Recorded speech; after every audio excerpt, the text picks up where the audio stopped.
Bueno, buenas noches para todos. Mi nombre es Jason Steven Pérez Sánchez. Soy estudiante de Ingeniería Electrónica en la UNAD, la Universidad Nacional Abierta de Distancia.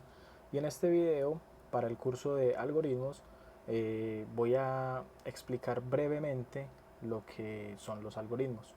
Para ello, entonces tengo una presentación aquí preparada. Entonces lo primero es, ¿qué es un algoritmo? Un algoritmo es un conjunto de instrucciones o reglas que son bien definidas, ordenadas y finitas, o sea, que tienen un fin. También que son ordenadas, o sea, yo no puedo realizar una secuencia de instrucciones de una manera desordenada, sino de una manera ordenada. Entonces, este conjunto de instrucciones o de reglas nos permiten llevar a cabo alguna actividad mediante pasos sucesivos. Enseguida mostraré un ejemplo. Ahora, un algoritmo también se puede representar a través de dos formas. Puede ser a través de diagramas de flujo o a través de pseudocódigo. Ya como tal se puede pasar más adelante a un lenguaje máquina o a un lenguaje de alto nivel, como lo es los lenguajes hoy conocidos como JavaScript, Java, C Sharp, C++, cualquiera de ellos. Pero en este caso, como solo estamos viendo algoritmos, te voy a explicar cómo se pueden representar mediante diagramas de flujo o pseudocódigo. Entonces, ¿qué es un diagrama de flujo? Un diagrama de flujo es un diagrama que describe un proceso, sistema o algoritmo informático. Se usan ampliamente en numerosos campos para documentar, estudiar, planificar, mejorar y comunicar procesos que suelen ser complejos en diagramas claros y fáciles de comprender. Los diagramas de flujo emplean rectángulos, óvalos, diamantes y otras numerosas figuras para definir el tipo de paso, junto con flechas conectoras que establecen el flujo y la secuencia.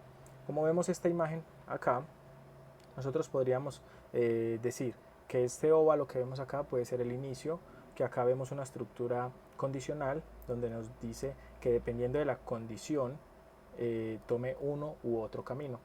Y a lo último podemos simplemente mostrar un mensaje por pantalla a través de normalmente rectángulos, o sea, son las figuras geométricas que se usan normalmente para mostrar o pedir datos por pantalla.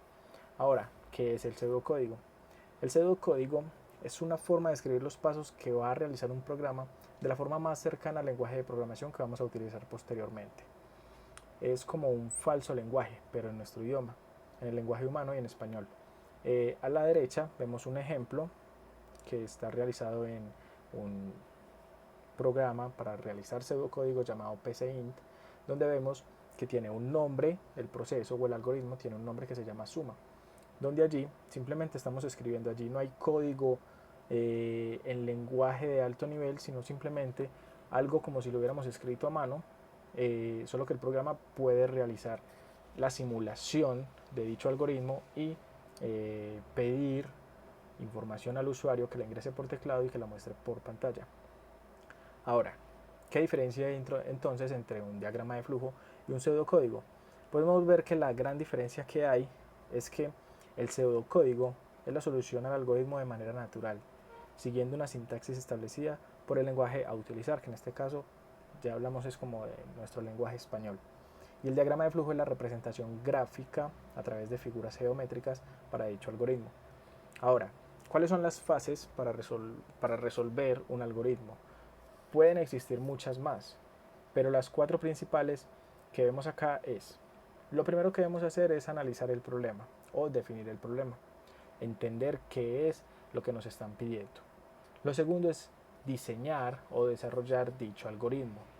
Lo tercero, bueno, y en el diseño del algoritmo como tal es donde vamos a eh, escribir la manera en que vamos a encontrar o a hallar la solución de dicho problema que nos plantearon.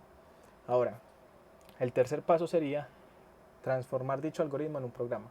O sea, pasarlo de simplemente una representación gráfica ya a un programa como tal. Puede ser a PCInt, que es un simulador de, de algoritmos o de pseudocódigos. Y lo último es que vamos a ejecutar y a validar el programa.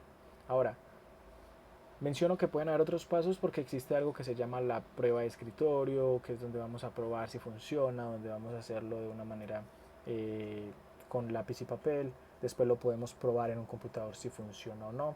Después lo podemos pasar a un lenguaje de alto nivel. Pero en este caso los cuatro pasos principales es ese. Aquí vemos por último un ejemplo. Este ejemplo dice, este ejemplo lo vamos a utilizar para calcular un promedio. Entonces aquí lo vemos muy claramente en pseudocódigo donde dice la descripción.